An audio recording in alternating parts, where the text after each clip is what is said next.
Really cool. Really cool that him and my son's here at practice, and really it's a credit to Sean, Brandon, our administration that really understand that, once training camp hits and hopefully we're going pretty hard into February, that, we don't get a lot of time with our families. So they know that, let me say this, they open up training camp in a way that is unparalleled to anywhere, to where your family can be around. And, I think that's all part of our culture.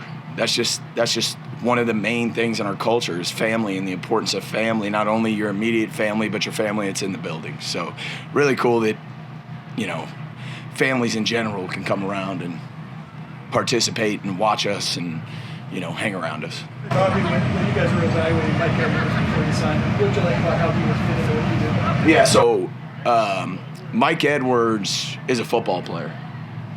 And I think I've said the same about other safeties that have been here in the past that have had some success where, I think the word I used was he's not the sexiest, not the fastest, not the biggest, not the strongest, but when he plays and he makes plays, and in this game it comes down to making plays. Mike has a long way to go as far as acclimating himself into what we're doing here at the Bills, but Mike's the right type of guy to be able to do that. But yeah, just a football player who the ball tends to find, which, as we all know, the ball is an integral part of the game. Hey, Bobby, staying with safeties, how big of a challenge is it going to be for Cole Bishop to even challenge for a starting job right now? When you say the word challenge with Cole, I think the biggest challenge is making sure he stays in a day-by-day, and I've said that before, staying in a day-by-day mentality. You can't think too far ahead.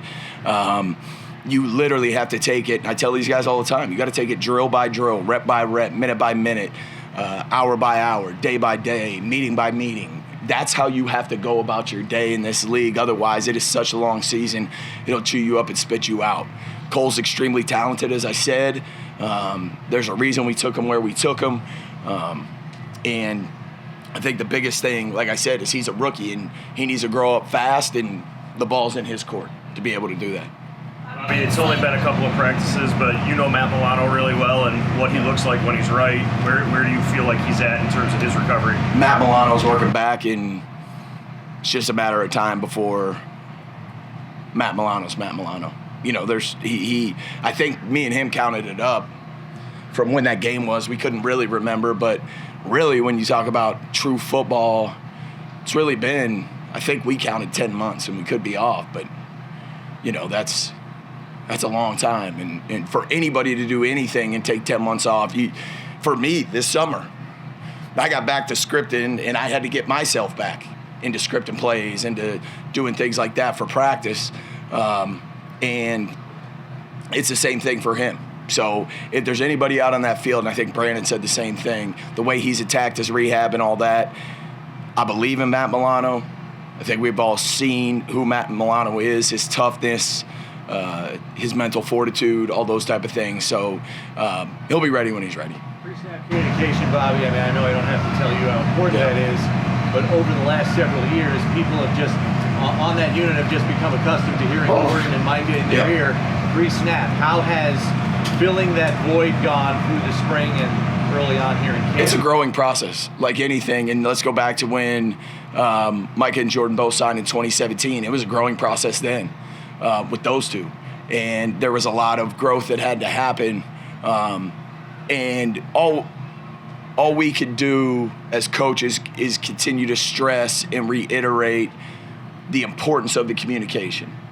And they are the quarterbacks of the defense, and really a lot of guys are doing and playing the way they tell them to play. So it's definitely a process, but this whole thing's a process, right? So they have done a great job of growing and seeing growth. From our perspective, seeing the growth of the communication. We have a long way to go. And that's why training camp is here. That's why we practice, and if everything was perfect, you wouldn't have coaches and you wouldn't have to practice. So they're doing a good job. We got a long way to go. Bobby, with Matt being healthy, how much does that kind of allow you and Sean to kind of use Terrell maybe in a different way, because you have a veteran there who knows what he's doing, and how much does that help Terrell in his game? I think the biggest thing that'll help Terrell Bernard is if you rewind.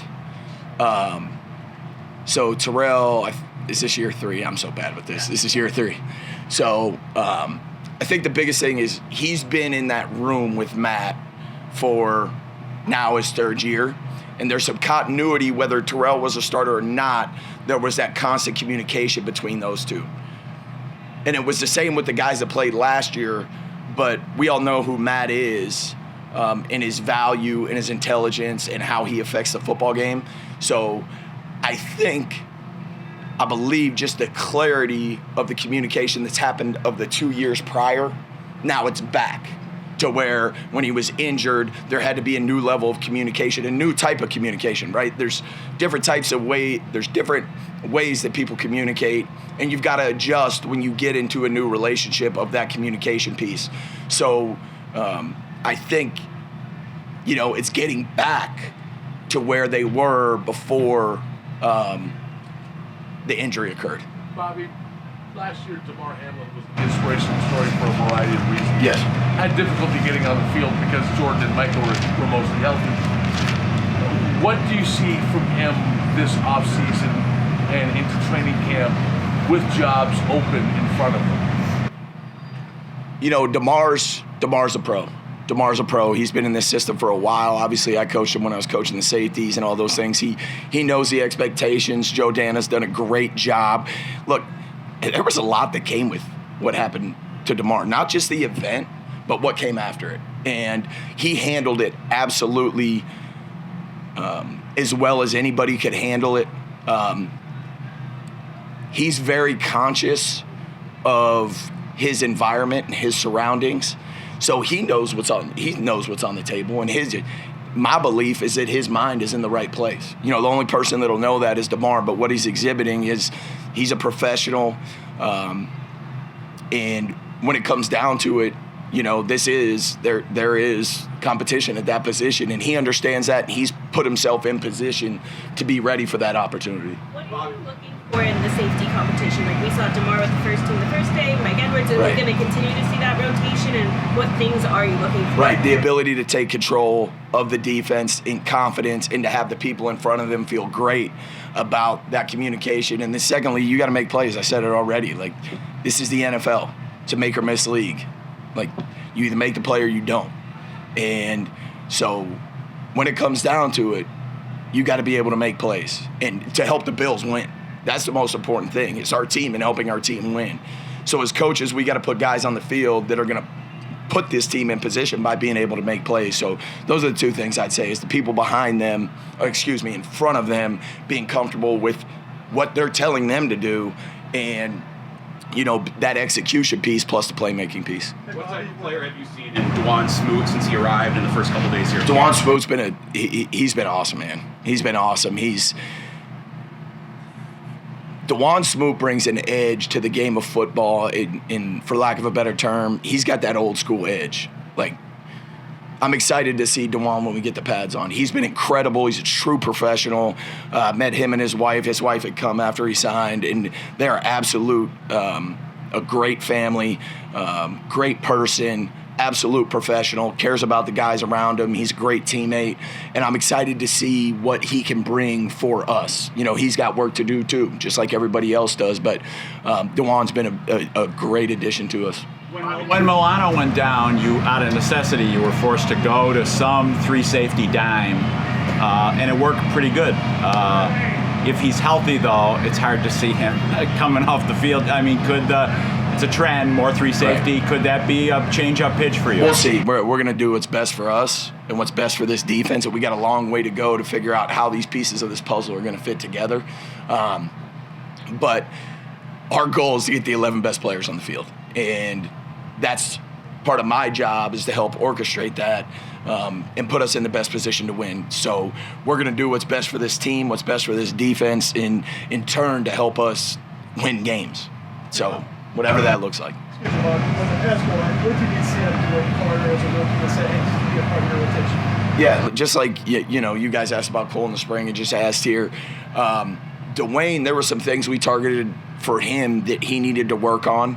Dwayne's extremely smart, loves the game of football. He's a good teammate, you know, and he's a good person. He's what, you know, Brandon and Sean want to have in this culture. So that's where it starts, as the person.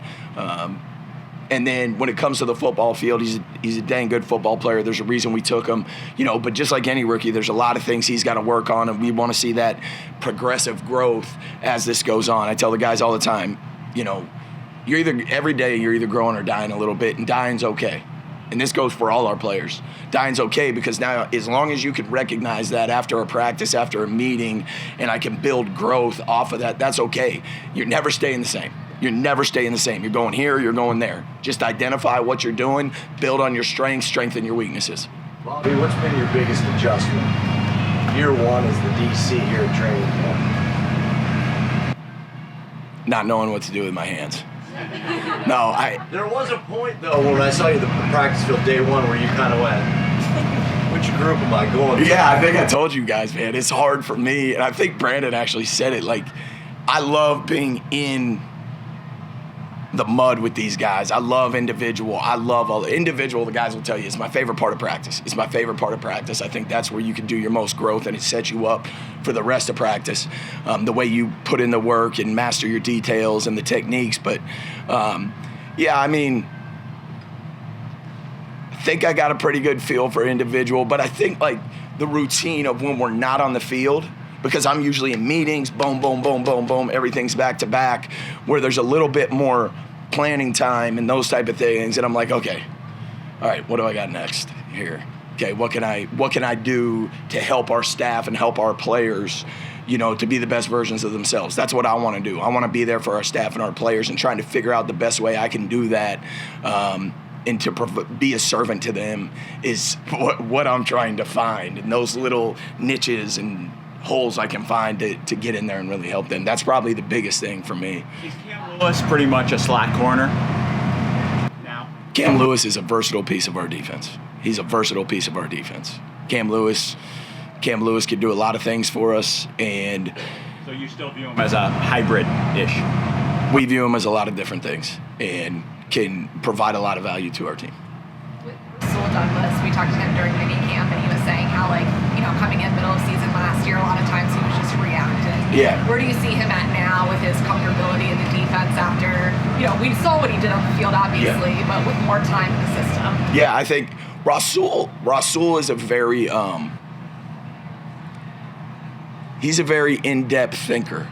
You know, he understands things that a lot of guys don't understand, and a lot of that has to do with his veteran, how much of a veteran he is.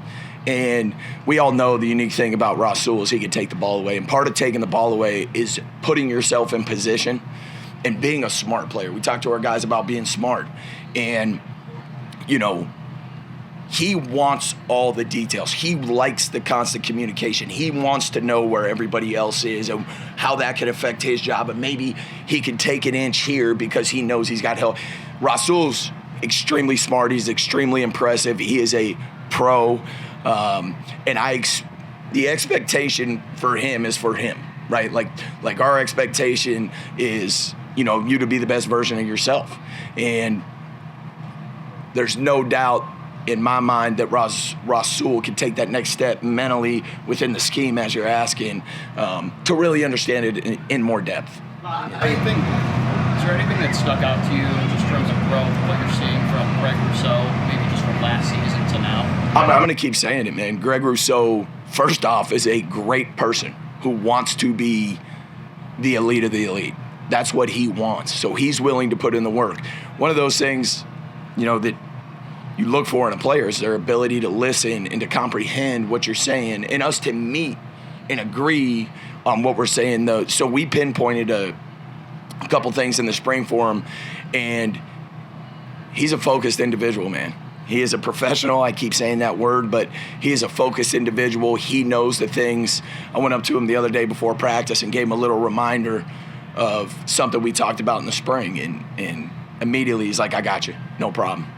You know, so those are the professional conversations that you like to have, you know, and him understanding the why behind what we're asking him to do. And I would say Greg right now looks like a man on a mission. It's up to him what happens in these practices. That's up to him. But he's doing everything he needs to do to get where he wants to go right now.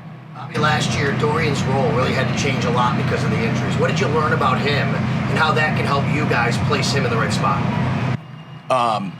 The thing, you know, obviously spent a lot of time with Dorian. I think we talked about that last year. But the biggest thing that I've learned about Dorian is a very conscientious person. He is so conscientious. All he wants to do is help the team win. When you make rookie mistakes, as much as I get frustrated, he would be even more frustrated. You know, but there's a growth process with all these players. You know, whether you're a first-year vet that's acclimating to our system, to our culture, whether you're a rookie that's coming in and trying to figure out what NFL football is. Dorian is so conscientious of where he needs to improve and what he needs to do from last year to this year. And just like Greg, he is a professional. He's going to put the time in. He's going to ask the questions. You know, so he's doing everything he needs to do right now to improve on the things we're talking about and what we've seen from last year to this year. Bobby, you've talked a lot about these new players and guys learning this defense, but how important will it be this season to have Ed Oliver and Daquan Jones anchoring that defense in the middle together? Yeah, I mean, Ed has done a tremendous job of the same thing I'm talking about. Like, Ed's got goals of grandeur, which that's all we want as coaches is to help these guys meet their goals. And Ed is taking not that he hasn't in the past, but that mental approach to the game. Ed's talented. Ed is so talented. And that mental approach to the game that he's taken is incredible. It's incredible. And he's thinking about football constantly. And DQ is exactly what a vet is. Like, DQ is extremely smart, and so is Ed. You know, so to have them and working with each other and off of each other and all those type of things, I think that's valuable for us. That's valuable in the reps they've accumulated over the years and their piece of communication. They've done a tremendous job thus far, and it's, you know, up to them to keep it going. When we talked to the linebackers last year, they kind of mentioned they found themselves doing a Tremaine Edmonds impression in the huddle. While it's good to have that as an example, they had to lead the defense in their own way. Have you seen any of that with the safeties who have been around, and how do you kind of lead in your own way? Yeah, so I think here's the thing, okay? When you talk about leadership, whether you believe it's, you know, ingrained in you from birth or you can learn leadership, there's certain ways that guys are going to go about things. Specifically, veterans find their groove, and their groove specifically where they're playing well, you don't want them getting out of that. So there's a little bit of us leading the horse to water, and then it's whether that's the right water for that horse. So we push leadership, but it's kind of a natural progression of it just takes form when it takes form. It's a lot like I've talked about with rotations and competition. It'll show when it shows. And we believe in that. We believe in our process that we have here. We believe in our playoff caliber standard. We believe in all those things that help us get these guys to that point. And in time, the ways that these guys want to lead, or maybe they're not a leader, that will show up when it shows up. And we've got to pinpoint those leaders. And when we do, same time, they got to be credible leaders. But at the same time, when we do, we'll lean on those guys.